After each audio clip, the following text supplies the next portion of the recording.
An escaped prisoner and his accomplice are behind bars after 36 hours on the run. Law enforcement announced their arrest during a news conference this afternoon. Abby Davis was there. And Abby, that wasn't all we learned today. No, it wasn't. Police think the men could be involved in 2 recent homicides. The Idaho Department of Correction is also still trying to figure out how the 2 men coordinated this attack. There was an immense collaboration and cooperation all across the state to come to this conclusion. The manhunt for Skylar Mead and Nicholas Umfenauer is over. During a news conference Thursday, the Boise police chief said they were arrested around 2 p.m. in Twin Falls. There was a short vehicle pursuit, and both suspects were taken into custody separately. There were no shots fired or extensive use of force in this operation. The men escaped police after Umfenauer shot and injured 2 Idaho Department of Correction officers in the Boise Saint Alphonsus ambulance bay early Wednesday morning. IDOC says Mead was taken to the hospital because he harmed himself. While searching for them, a Boise police officer mistakenly shot another IDOC officer. One of our officers was released from the hospital last evening, while 2 remain in the hospital.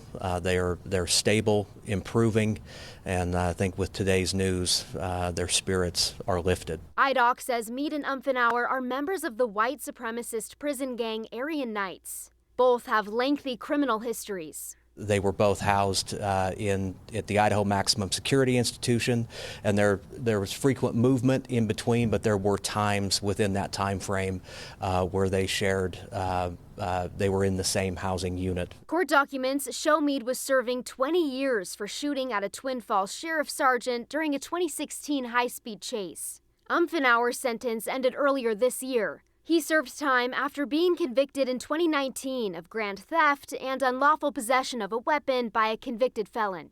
Thursday, ISP said they also think the men might be involved in 2 recent homicides in Clearwater and Nez Perce counties. We did find the shackles at the scene of one of the homicides. This was a planned event, and we're channeling every resource we have into trying to understand exactly how they went about planning it.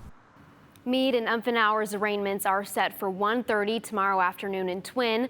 The Twin Falls County prosecutor says no bond will be set tomorrow. He adds arrangements will be made to bring them back to Boise for their arraignment in Ada County. ISP said earlier they will likely be prosecuted in several different counties. Morgan and Brian. That's because this obviously spanned several different counties throughout the state of Idaho and several different agencies of law enforcement. Yeah, a numerous number of law enforcement agencies responded to this, and a law enforcement source close to that response tells me dozens of law enforcement agencies were on scene in the Twin Falls area today, including local, state, and federal officers like the FBI Metro Violent Crime and Gang Task Force, which is based out of Canyon County. Brian. Wow, pretty expansive.